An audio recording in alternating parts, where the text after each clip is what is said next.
ବ୍ରହ୍ମାଣ୍ଡ ଭୂଗୋଳ ଅଷ୍ଟମ ଅଧ୍ୟାୟ। ଅର୍ଜୁନ ଉବାଚ। ଅର୍ଜୁନ ପୁଣି ପଚାରିଲା, ସଂଶୟ ଚିତ୍ତେ ଭୟ କଲା।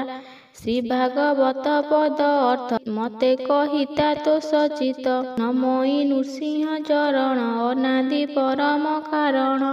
ପରମ କାରଣ କି ପାଇଁ ଅନାଦି ପ୍ରଭୁ ଭାବଗ୍ରାହୀ।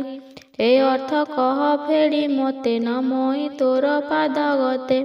ଶ୍ରୀ ଭଗବାନ ଉବାଚ। ଅର୍ଜୁନ ବଚନ ମୁରାରି କହନ୍ତି ଭୂଗୋଳ ବିସ୍ତାରୀ। ଶୁଣି ଅର୍ଜୁନ ସାଧୁ ଚେତା ତତେ କହିବା ତତ୍ତ୍ୱଗାଥା। ଅବ୍ୟକ୍ତ ରୂପ ଭଗବାନ ମୋ ତହୁଁ ସୃଷ୍ଟି ନୋହେ ଭିନ୍ନ। ଅନାଦି ରାଧା କେ ବୋଲାଇ ରାଧାଙ୍କ କାରଣ ଅଟଇ। ରାଧା ଅକ୍ଷରେ ଯେ ଯୁଗଳ ରାରେ ମଟି ବିହାର। ଏ ପଦ ଅର୍ଥର ସନ୍ଦେଶ ଭଣିଲେ ବଳରାମ ଦାସ। ଇତି ଶ୍ରୀ ବ୍ରହ୍ମାଣ୍ଡ ଭୂଗୋଳ ବର୍ଣ୍ଣନେ ହରି ଅର୍ଜୁନ ସମ୍ବାଦେ ଅଷ୍ଟମ ଅଧ୍ୟାୟ ସମାପ୍ତ।